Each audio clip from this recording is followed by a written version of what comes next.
I'm Doug Dinwiddie. I'm a grad of WNMU twice. I got both my bachelor's and master's degrees here in the early 70s. And then I went to work for Western and worked at the museum here for 13 years. And I'm Becky Dinwiddie. I also went to Western. I got my bachelor's in 73 and my master's in 79. And I was a student worker at Western while I was here. Well, I arrived as a student in the fall of 1969. In fact, we both did. We both graduated from Silver High, and it was in the height of the Vietnam War. And that was a big topic on everybody's mind. And in those days, there was a draft, of course. And young men, especially, if you kept your grades up, you had a student deferment, and that was actually my case. And I was ready to go. If I didn't have that, I would have been in the draft pool, but as it turned out, by the time I graduated in 1973 and no longer had a deferment, the government had ended the draft.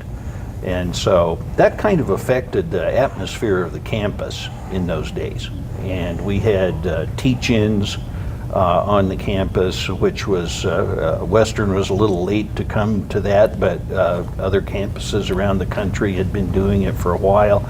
And we actually did it too, where we would have some of the faculty hold meetings to discuss the war, et cetera. So that's one of the memories I have is that atmosphere here. But Western was a school where everybody got to know everybody else. Their classes were small. You got to know your professors. And Western was blessed then, and I'm sure they are now, with some really outstanding faculty. And I got a wonderful preparation for my career later on. And was proud to say I had a lot of personal friends among the faculty by the time I graduated too. Very nice. And I also attended here, as I said, and classes were small, which was nice.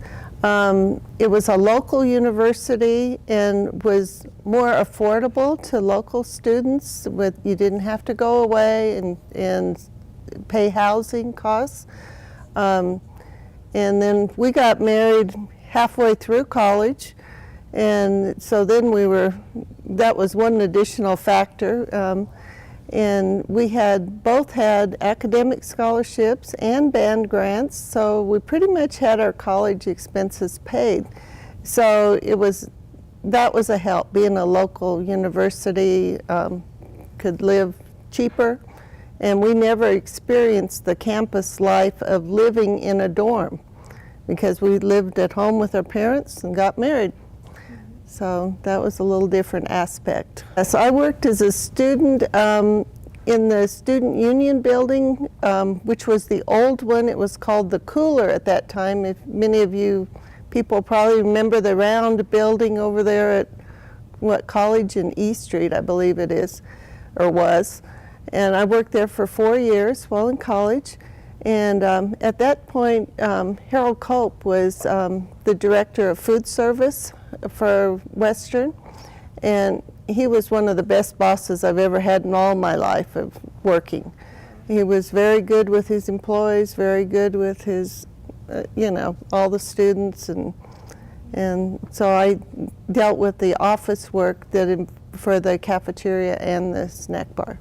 Light Hall was probably the building I spent more time in than any other building on the campus because I was a history major. And the social science department, in which history was part of, was housed in Light Hall.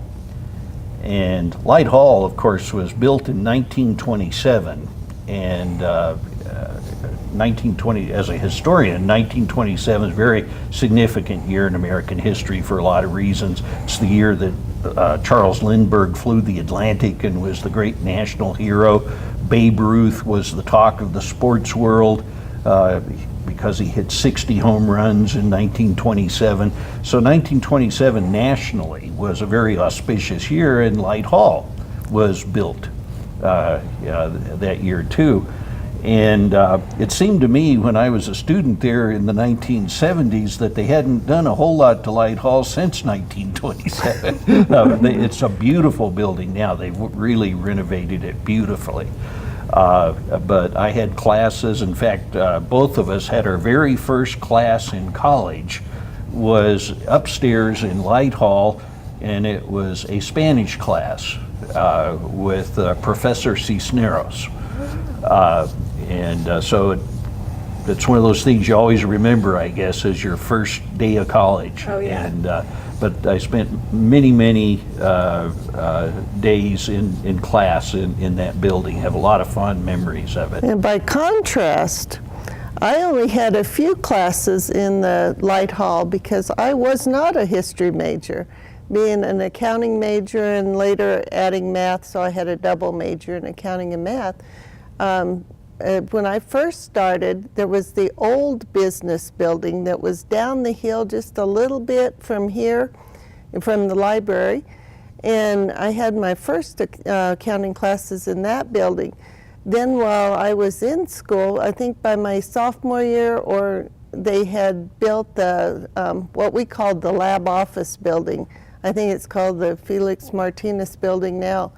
And it housed all of the business classes and the math classes. And my first math class was in Fleming Hall, where the museum is now. But they, after about a year when the lab office building was completed, they moved all the math down there as well. So that's the building I spent most of my life in. Dr. Dale Giese, who was one of my major mentors at Western, and was probably more responsible than anyone for getting me to switch my major from zoology to history, had perceived the idea that the university needed a museum. And the reason Dr. Giese worked so hard on getting that started was that the university owned a collection of Mimbres pottery that's called the Isley Collection, after the man who had collected it back in the early part of the 20th century. And that collection had been donated to the university in the late 1960s. It had been stored on the university campus for a while, and finally the university administration at that time said, we either need to own this or we need to have it removed. And so the group that had loaned it to the university decided to gift it to the university. So it is a fabulous collection. And so then we needed a permanent place to display that collection. And so Dr. Giese pushed for the university to establish a museum. There was a federal program, a Title III grant, in the early 70s on the campus that was called VIMAX. And VIMAX stood for Veterans, Indians, Mexican Americans, Extra Assistance. And the museum, because it held a collection, or would hold a collection that was relevant to Native American history, was fitted into that grant. And so that's how the museum was staffed at first, is they had enough money to hire one man, one individual, to become the director of the museum under that grant. And his name was Dr. Ron Stewart, and Dr. Stewart still lives in Albuquerque. Dr. Stewart came in and was given the task of converting Fleming Hall into a museum. And Fleming Hall had been empty for a few years, except I think the art department was using the basement for some of their pottery making. But otherwise, the entire building was empty. Now, just to recap the history of Fleming Hall. Fleming Hall was built in 1916 and 17, And it was an odd combination of facilities in that the main floor that we adapted as the museum was the gymnasium. And there was a balcony, a spectator's balcony, built above the basketball floor, which was a common thing in those days. But downstairs in Fleming Hall were classrooms that housed the science department. So you had, originally it was the science/gym building. Oh, wow. And then in the 1930s, when Graham Gym was built, they took the athletic portion out of Fleming Hall, and the main floor became the library. And it served in that capacity as the library until this structure that we're talking in today, Miller Library, was built at the end of the 1950s. By the way, Miller Library, in case anyone doesn't know, Miller Library sits on the spot where Old Main sat, which was the first college building, which was torn down when they built this one. But anyhow, Fleming Hall then saw many uses. When the library moved to Miller Building, then Fleming Hall was adapted to music. In fact, the first time I was ever in Fleming Hall, we had band practice in Yes. there. Yeah. And then later it served as a math building. And I took math classes in there as Becky did.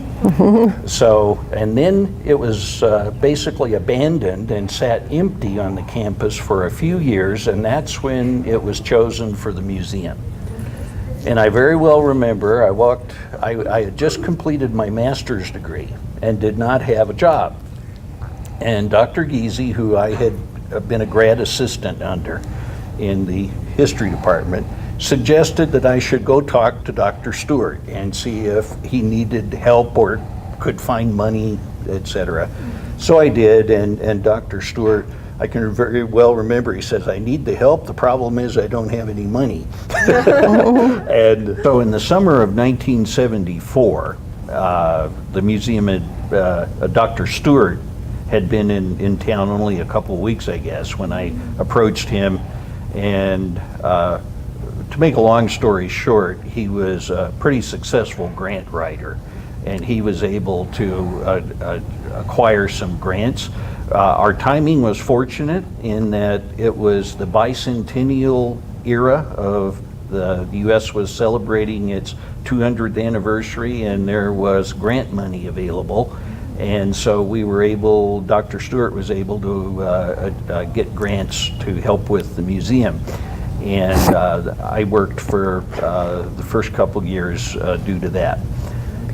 Dr. Stewart left at the end of 1976, and I became the director of the museum and served for 10 years as director. Part of the issue we had was that we didn't have operating money to speak of. We had a little bit, but not very much. So that precluded us being able to go out and get professional builders to do our exhibits and renovate the building. So we did it. Dr. Stewart and I, and some student workers, some work study people as well. And we did carpentry, we did painting, we did drywall construction, and we built our exhibits from scratch. We had the main collection, but part of our mission was also to interpret and save the history of the university itself.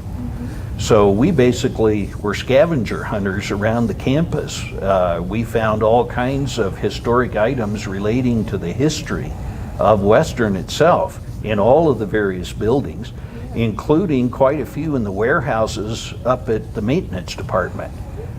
They had plaques that had been taken off buildings that had been demolished, etc. And so we expanded beyond just the pottery collection and began building exhibits that reflected the history of the university and of the area as well.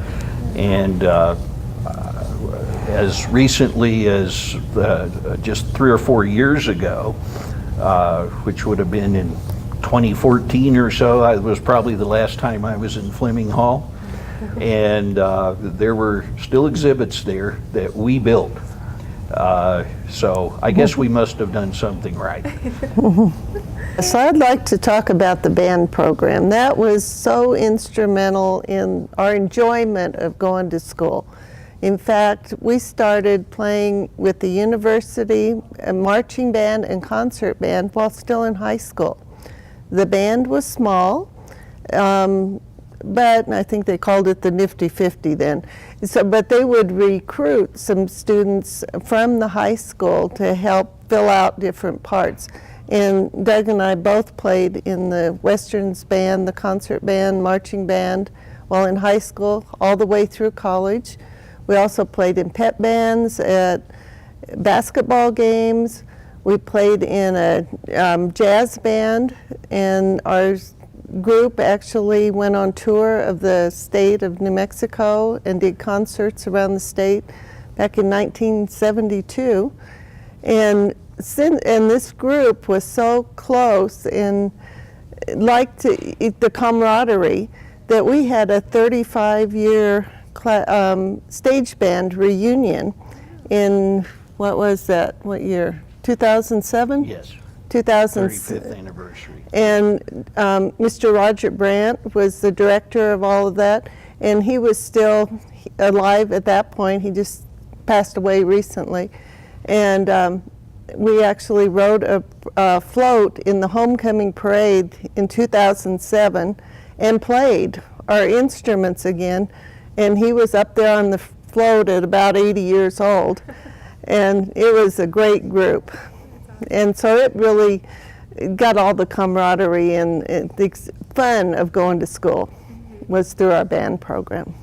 That I thought about as well and would like to just say. In fact, I just saw in our local newspaper that Dick Dragmeister had been honored again, being added to another Hall of Fame as basketball coach. And he was, of course, a legendary basketball coach. And Western had always had a strong connection to the state of Indiana. And Dick Dragmeister was from Indiana himself. And when he was our basketball coach here at Western, he recruited heavily in Indiana. We'd always have a few Indiana players. And I just want to say that the basketball program, especially in the 1970s here, was a real unifier for the campus. The field house was just packed for all the home games, and so loud that it was a very intimidating place for opponents to have to come play. And our pep band that Becky mentioned, we would good-naturedly harass the opposing team. And we had our little musical calls that we would play out when they were doing something that we wanted to distract them for. And so it was a wonderful unifying experience, and one of my memories are those great games in the field house during those days. And I just also want to say that James Stadium was built back in the 1930s, but it was a great place to watch a football game too. And I've been to the stadiums that have followed on. Change has to happen, and I understand why they couldn't continue to use James Stadium, but it was a treasure too, and I'm glad that they still have it in some form.